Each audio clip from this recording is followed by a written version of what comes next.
Bueno, buenos días. Hablamos desde Cádiz. Hoy hace aquí 17 grados. Parece que va a llover a lo largo del día de hoy. Y bueno, mi nombre es Gonzalo Gallo Pineda. Soy R2 de Dermatología del Hospital Universitario Puerta del Mar. Mi tutor es el doctor Mario Linares Barrio.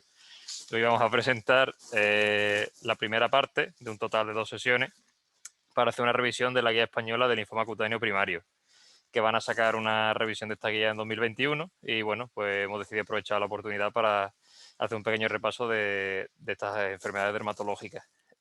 Aviso ya de antemano que, aunque es una revisión de la guía, va a ser una revisión algo superficial porque la guía es muy extensa y en 2 sesiones pues no da tiempo a abarcarlas en profundidad. Bueno, antes de empezar, decir que son los linfomas cutáneos primarios, son una serie de enfermedades cuya característica común e imprescindible es que no tienen enfermedad ganglionar o visceral en el momento del diagnóstico. Como vemos, hay aquí 2 asteriscos y es que hay 2 excepciones a esta regla y son la micosis fungoide y el síndrome de Sézary, que aunque presenten afectación ganglionar o visceral en el momento del diagnóstico, siempre se consideran que son primarios, que son linfomas cutáneos primarios. Son un grupo heterogéneo de patología desde el punto de vista clínico, patológico, fenotípico, genético y pronóstico. Y aunque en la dermatología en general el gol estándar del diagnóstico es siempre la correlación clínico-patológica, en este tipo de, bueno, en estos linfomas, la clínica, bueno, la correlación clínico-patológica tiene aún más peso si cabe, ya que habrá entidades que sean indistinguibles desde el punto de vista patológico, incluso genético, y la clínica va a ser la clave que nos va a diferenciar entre una entidad y otra. Dentro de los linfomas cutáneos primarios tendríamos 2 grandes grupos, aquellos que son a partir de células T y aquellos que son a partir de células B. Los de células T aproximadamente son 3/4 partes del total del linfoma cutáneo primario, mientras que los de células B pues, son el cuarto restante. Hoy vamos a empezar hablando de los linfomas de células T, hablaremos de los más frecuentes y en la próxima sesión pues, hablaremos de los B y un poquito de los T que falten por hablar. Y bueno, empezamos con los linfomas cutáneos primarios de células T. Esta es la clasificación de los linfomas cutáneos primarios de la OMS-ORTC, la última revisión de 2018, y estos serían, bueno, los de células T, bueno, al menos algunos de ellos. Son de los que vamos a hablar hoy. Si nos fijamos en la parte derecha de la tabla, vemos el porcentaje al que corresponde cada patología, y si lo sumamos todos, vemos que con estas entidades recogemos casi, bueno, prácticamente 2/3 del total de linfomas cutáneos primarios. Hoy nos vamos a dedicar a esta parte de la tabla, porque como hemos dicho, bueno, eso, representan 2/3 del total. Y entre estas entidades encontramos la micosis fungoide y sus variantes, que son aproximadamente un 44%, el síndrome de Sézary, que es un 2%, y las proliferaciones linfoides cutáneas primarias CD30 positivo, entre las que encontramos papulomatosis linfomatoide y linfoma anaplásico de células grandes CD30 positivo, que representan un 20% entre las dos. No son los únicos linfomas cutáneos primarios de células T, tenemos más, pero como podemos ver aquí a la derecha, su peso relativo sobre el total de casos de la patología pues es mucho menor. En este caso, si lo sumamos todo, más o menos tenemos un 10% del total de casos de linfoma cutáneo primario. Encontramos entidades como la leucemia linfoma de células T del adulto, el linfoma T subcutáneo tipo paniculitis, el linfoma NKT extranodal tipo nasal, la infección crónica activa por virus de Epstein-Barr y linfomas cutáneos primarios periféricos T infrecuentes, que tenemos unos cuantos que ya estos los revisaremos en la siguiente sesión junto con los de células B. Antes de empezar a hablar de micosis fungoide de Sézary, pues unas ideas generales. Son un grupo de enfermedades muy heterogéneo, que ya lo hemos dicho, y tienen un pronóstico muy variable. Tenemos entidades que son completamente inocuas hasta otras que tienen un pronóstico fatal. Por ello, debido a esta heterogeneidad y esta variabilidad en el pronóstico, es muy importante el diagnóstico y la estadificación de cada paciente y muchas veces muy difícil, no es un diagnóstico fácil. Y como siempre, es necesario descartar la afectación extracutánea en el momento del diagnóstico para confirmar que es un linfoma cutáneo primario, excepto en los casos de micosis fungoide y síndrome de Sézary, que como hemos visto son excepciones a estas reglas. Empezamos por la micosis fungoide.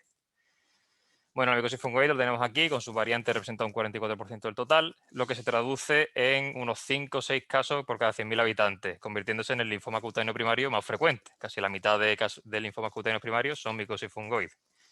Se considera un linfoma epidermotropo de células T CD4 positivo Y este es el perfil del paciente que nos vamos a encontrar. Habitualmente hombres, más frecuentemente que mujeres, con una proporción 2:1 de entre 55 y 60 años. Y bueno, es una enfermedad que puede extenderse a ganglios y vísceras, normalmente en estadios más avanzados, y también se puede extender a sangre, aunque la afectación sanguínea puede dar, ocurrir en estadios muy tempranos y no tiene por qué necesariamente afectar al pronóstico, como ahora después veremos. La micosis fungoide clásicamente se describe una evolución en fases, que serían 3 fases clásicamente: parche o mancha, también se conoce así, la fase de placa y la fase de tumor. En la fase de parche veríamos unas lesiones levemente eritematosas de bordes mal definidos, que pueden tener una descamación en superficie y que habitualmente se afectan zonas que no están expuestas al sol. Cuando ya digamos que avanza un poco la enfermedad, encontraríamos fases de placa que son más eritematosas, ya empiezan a ser palpables, es lo que define un poco a la placa, y de bordes algo mejor definidos, y vemos que ya sobrepasan las zonas no fotoexpuestas y se van a zonas que sí, a las que sí le da el sol. Y por último tendríamos la fase de tumor, que ya son lesiones mucho más abultadas, ya son eritematoviolaceas, de bordes netos, perfectamente se pueden delimitar perfectamente al tacto, y en muchas ocasiones se presentan ulcerados.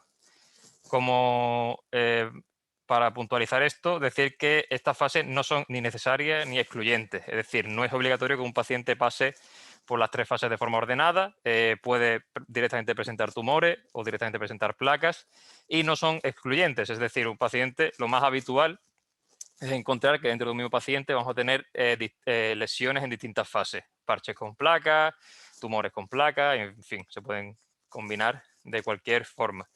La progresión a tumor normalmente tiene peor pronóstico y ocurre en aproximadamente 1/5 de los pacientes a los 5 años del diagnóstico y hasta en 1/3 de los mismos a los 10 años del diagnóstico de la micosis fungoide. Tenemos 3 variantes clínicas de la micosis fungoide, principalmente la foliculotropa, la reticulosis pagetoide, conocida clásicamente como enfermedad de Boehringer-Kohlhoff, y la piel laxa granulomatosa. La micosis fungoide foliculotropa sería, he puesto estas fotos que son de un paciente nuestro que está todavía pendiente de filiar, pero la presentación clínica es la siguiente.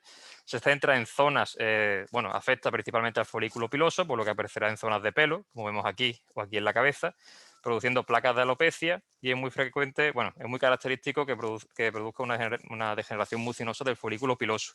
Respeta la epidermis que entre folículos, la cual no afecta, y tiene también una aparición clínica típica en una especie de pseudoacné que se le llama, que vemos aquí con cometones que son, que son muy, muy frecuentes encontrarlos. Después tendríamos la variante de reticulosis pagetoide, enfermedad de Boehringer-Kohlhoff, que esta, en vez de ser lesiones múltiples como la anterior, suelen ser lesiones únicas, habitualmente en varones más jóvenes, afectando predominantemente a miembros inferiores. Vemos aquí un par de pies, aunque también puede afectar a la mano, y tiene muchas veces un aspecto que se describe como psoriasiforme, asimilando una psoriasis. Suelen tener buen pronóstico al ser lesiones únicas, y además, un poquito de cosa más. Y la piel laxa granulomatosa se caracteriza por pliegues redundantes de piel, habitualmente en pliegues axilar y pliegue inguinal. Y ahora veremos la histopatología, que tiene una afectación como más profunda. Dentro de la histopatología de las distintas fases de la micosis fungoide tendríamos el parche, la placa y el tumor.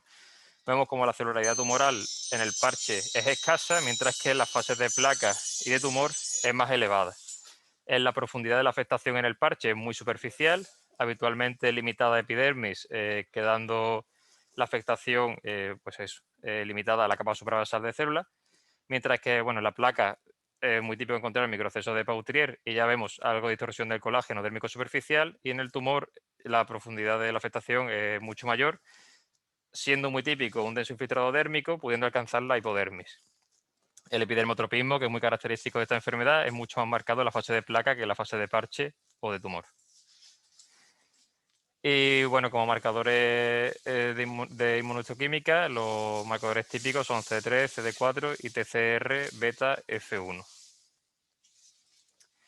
Respecto a las diferencias histopatológicas de las variantes de micosis fungoide, veríamos que la foliculotropa tiene foliculotropismo, la afectación se centra en el propio folículo, mientras que la epidermis entre folículos suele estar conservada.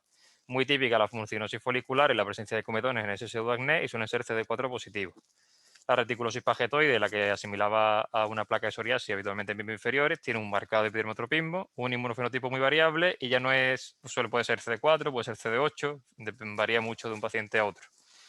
Y la piel laxa granulomatosa, pues es una afectación mucho más profunda que llega a alcanzar el tejido celular subcutáneo y pues podemos ver granuloma, células agente multinucleadas, el fenómeno de lactofagocitosis y los marcadores son similares a los de la micosis fungoide clásica. Respecto al pronóstico de la micosis fungoide, principalmente depende de la extensión de la enfermedad y de la fase en la que se encuentre, siendo la fase de tumor pues de peor pronóstico. La mayoría fallecen por infecciones, sobre todo neumonía y sepsis. Y dentro de los factores de mal pronóstico que se reconocen, pues tenemos la ausencia de respuesta clínica al tratamiento, edad avanzada, mayor de 60 años, incremento del LDH, que se produzca una desdiferenciación al linfoma anaplásico de células grandes cutáneo primario, afectación sanguínea o, bueno, la variante foliculotropa, dependiendo del autor. Hay algunos que dicen que puede asociar peor pronóstico y otros que no. Esto está un poquito ahí en medio. Como ya hemos dicho, pues depende un poquito de la extensión de la enfermedad y de la fase en la que se encuentre. Esta sería la tabla con los estadios y con, bueno, un poco la supervivencia según el estadio, que la tabla es común para micosis fungoide y síndrome de Sézary, que lo veremos ahora después. A destacar de esta tabla, pues vemos como la afectación de N, es decir, de ganglios regionales, vemos como influye mucho en la supervivencia global en años, vemos que pasamos de 35 a 15 años, y la afectación visceral o ganglionar a distancia, vemos cómo empeora muchísimo el pronóstico, pasando a supervivencia de casi más de 30 años a 1 o 2 años.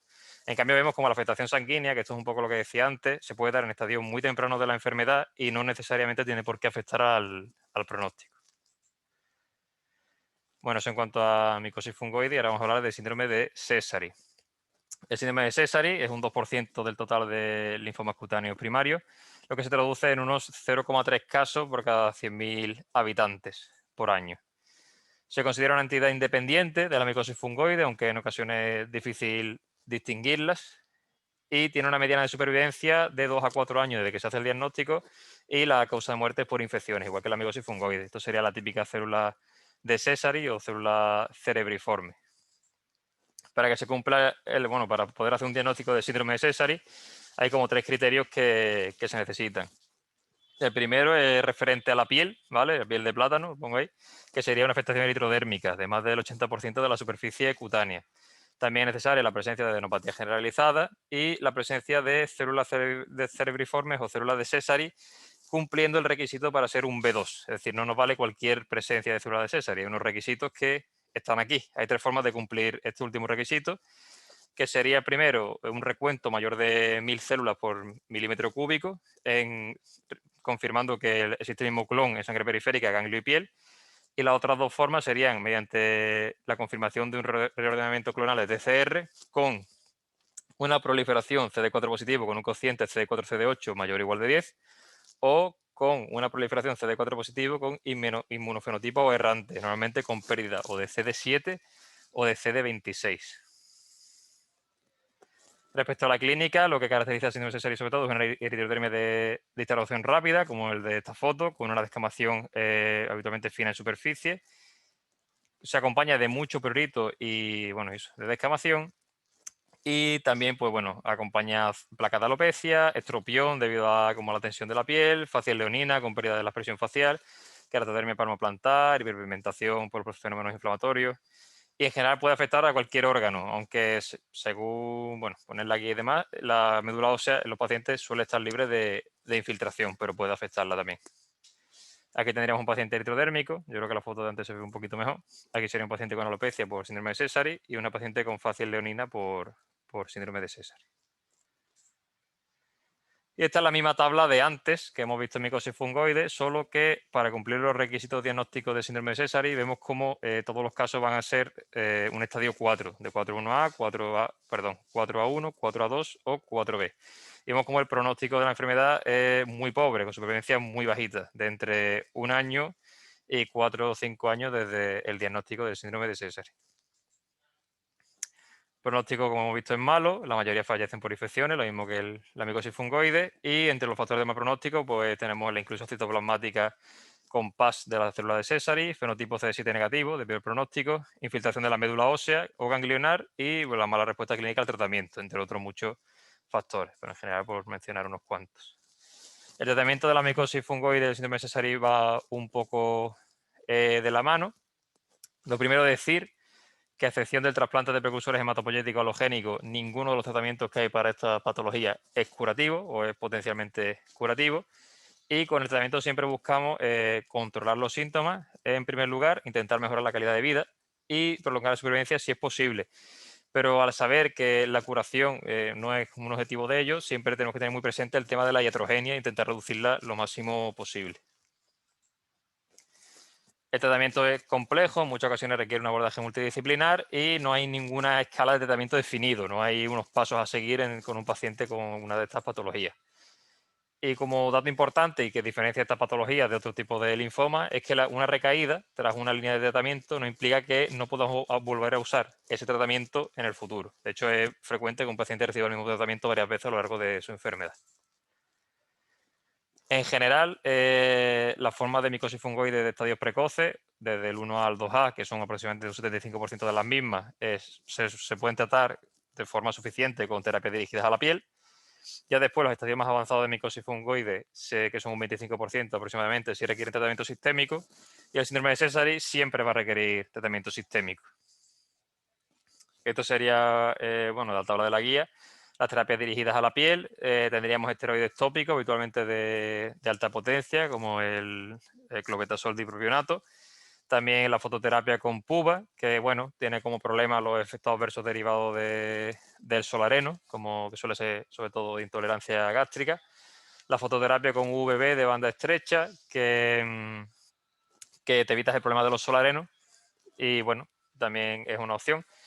Sería la irradiación con electrones o ICTE, la mecloretamina tópica, que es una mostaza nitrogenada que en España no se vende y habría que formularla en gel al 0,2%, o la radioterapia localizada. Como vemos, se puede usar en estadios iniciales en esta tabla, pero también se puede usar combinados con tratamientos sistémicos en estadios más avanzados. Y no hay como una regla escrita, uno va un poco probando cada tratamiento. En cuanto a los sistémicos, pues bueno, tenemos un montón y vamos a ir viendo algunos de ellos.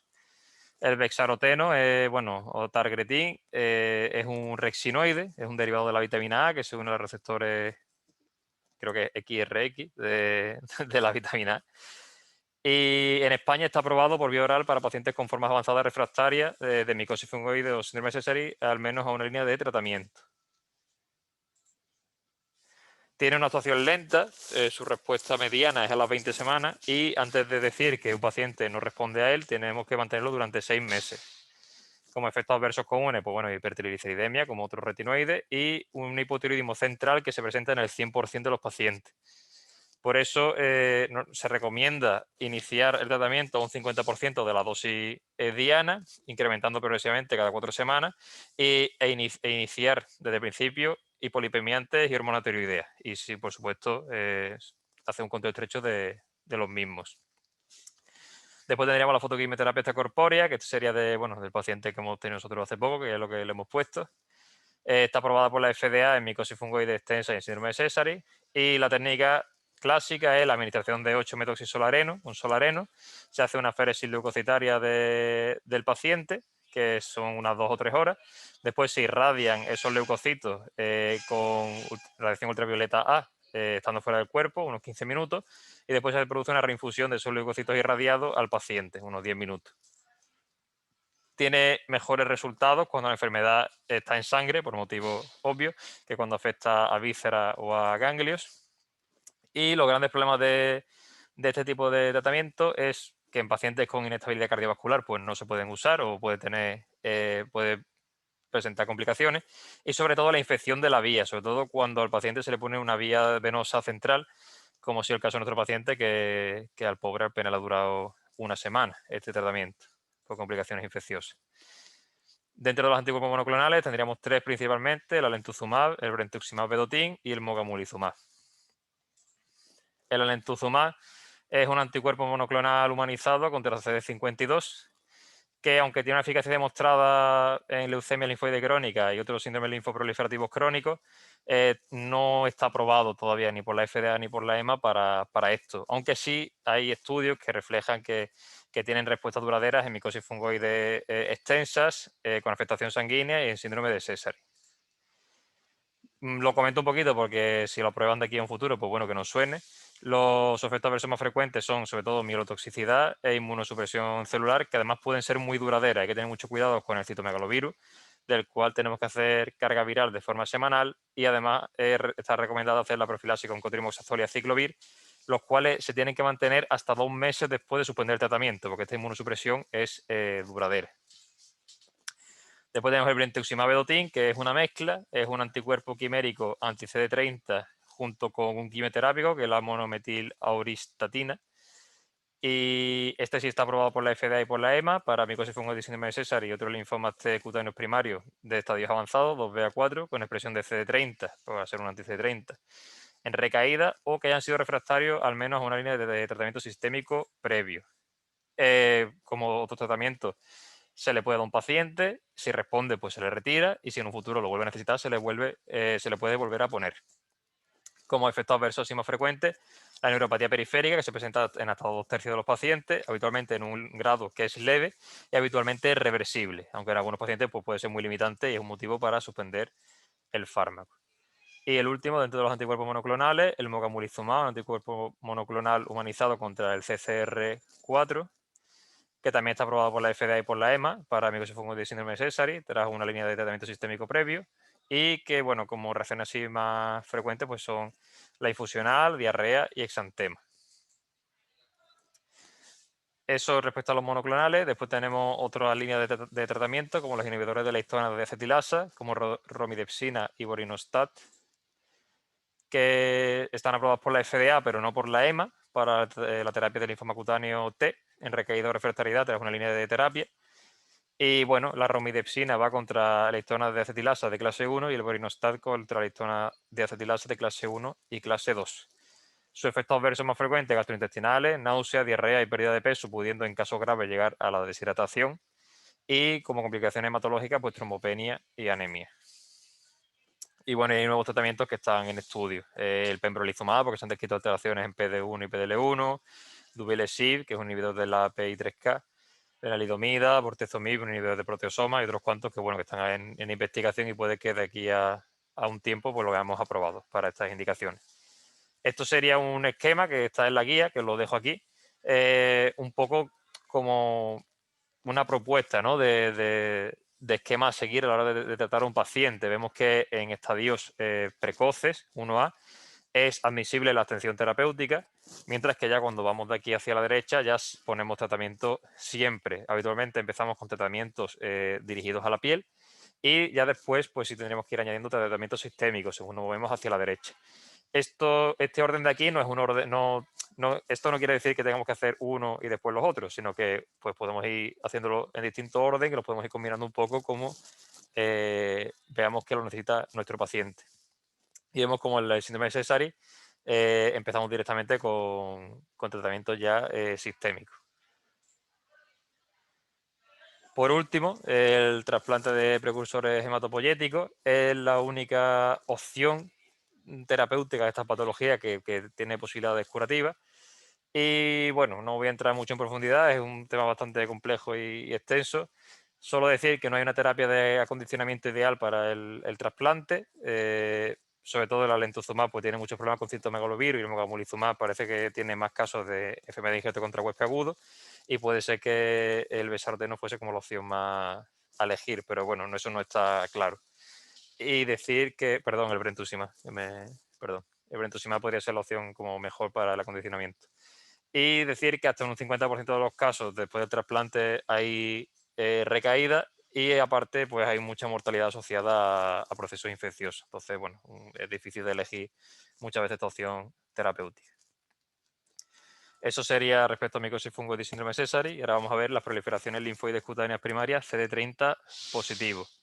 Sería papulomatosis linfomatoide y linfoma anaplásico de células grandes CD30 positivo. Antes de empezar, decir, aunque en la tabla se nos presentan estas dos entidades como dos enfermedades diferentes, realmente se podría decir que son los dos extremos de un espectro de entidades con muchas cosas en común. Digamos, la forma más indolente sería la papulomatosis linfomatoide y la más agresiva, por decirlo de alguna forma, el linfoma anaplásico de células grandes. Y entre estas dos entidades pues tenemos muchos una escala de grises.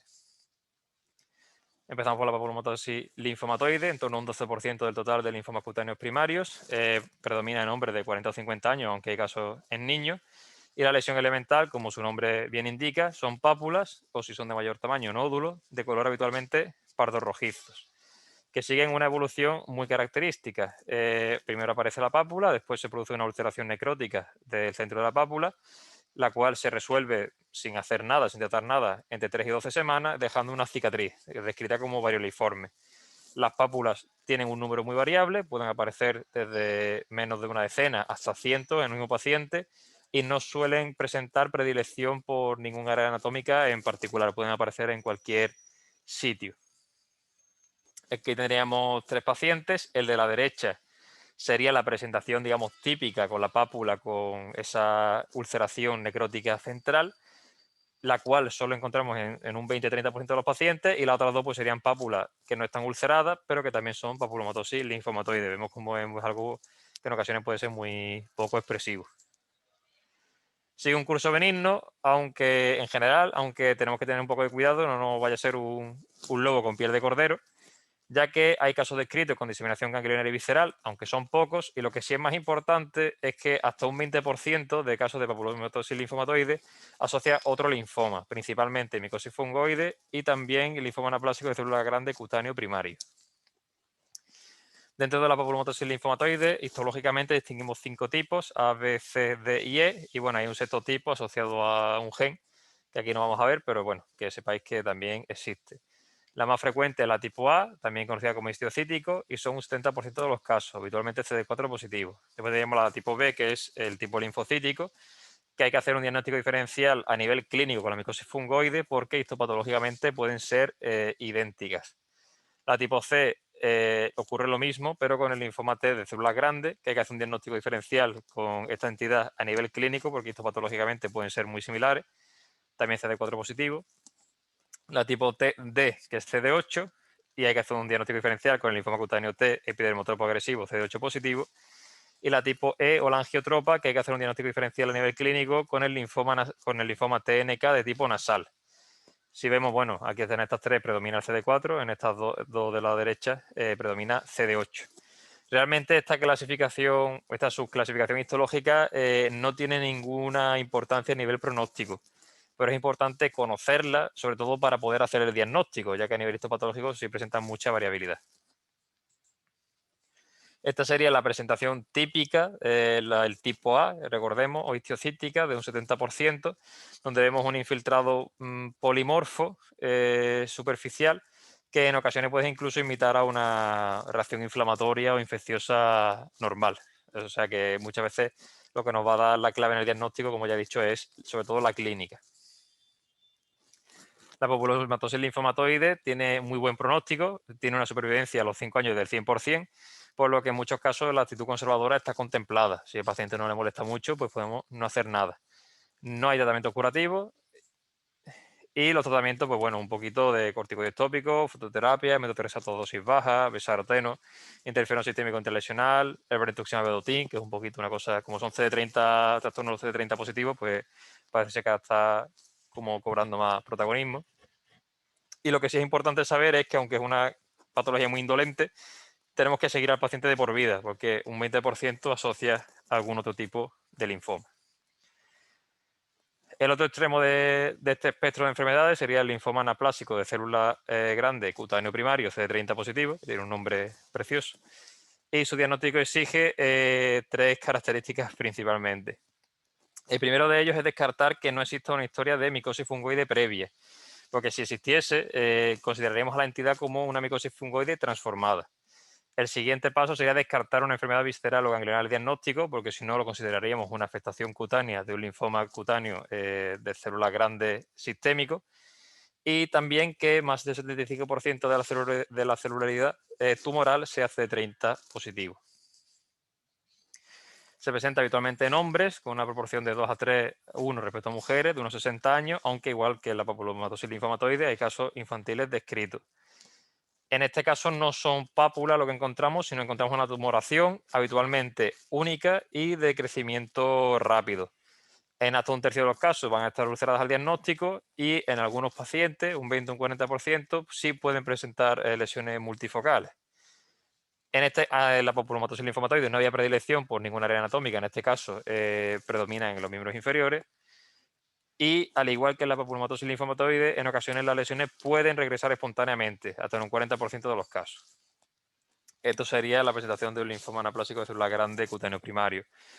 Una lesión única, excrescente, habitualmente ulcerada y predominando en miembros inferiores. Bueno, realmente no sabemos la localización anatómica de estos tumores, pero no vamos a imaginar que son miembros inferiores. Histopatológicamente es como un manto de células grandes, atípicas, que infiltran toda la dermis con una morfología anaplásica. Y bueno, encontramos a veces esa erosión de la epidermis por la ulceración que vemos de forma clínica. En lesiones únicas, el tratamiento de lesión en la cirugía, aunque también se puede usar la radioterapia. En lesiones multifocales o agresivas ya se requiere de tratamiento sistémico, habitualmente metotrexato oral a dosis baja o bexaroteno oral. Y ya cuando tenemos afectación de nodos regionales o viscerales, pues ya trata esquemas de poliquimioterapia como CHOP o CHOEP, como sin radioterapia. Últimamente, tanto en esta patología como en la papulomatosis linfomatoide, como son trastornos CD30 positivos, está adquiriendo importancia el brentuximab, que recordemos que es un anticuerpo anti-CD30. Y bueno, hay un estudio prospectivo de fase 3 Alcanza que lo compara con un grupo tratado con metotrexato o besaroteno y se observa que hay una mayor tasa de respuestas completas, una mayor tasa de respuestas globales y una mayor tasa de respuesta y una mayor respuesta prolongada. Y además se vio que el grupo que se trataba con brentuximab tenía estadios en general más avanzados que el grupo control, o sea que hace ver como lo prometedor que es este tratamiento para este tipo de patologías. Como último detalle que me ha parecido también muy curioso, es que la eficacia de supervivencia libre de progresión se mantiene independientemente del nivel de expresión de CD30, lo cual a lo mejor uno podría pensar que a más CD30 mejor respuesta, pues no se ha visto que no depende de eso. Su pronóstico, pues, tiene una supervivencia a los 5 y los 10 años del 93 y 90% respectivamente. En un 10-15% hay progresión intracutánea. En 3/4 partes a ganglios regionales y en una cuarta parte a ganglios a distancia víscera.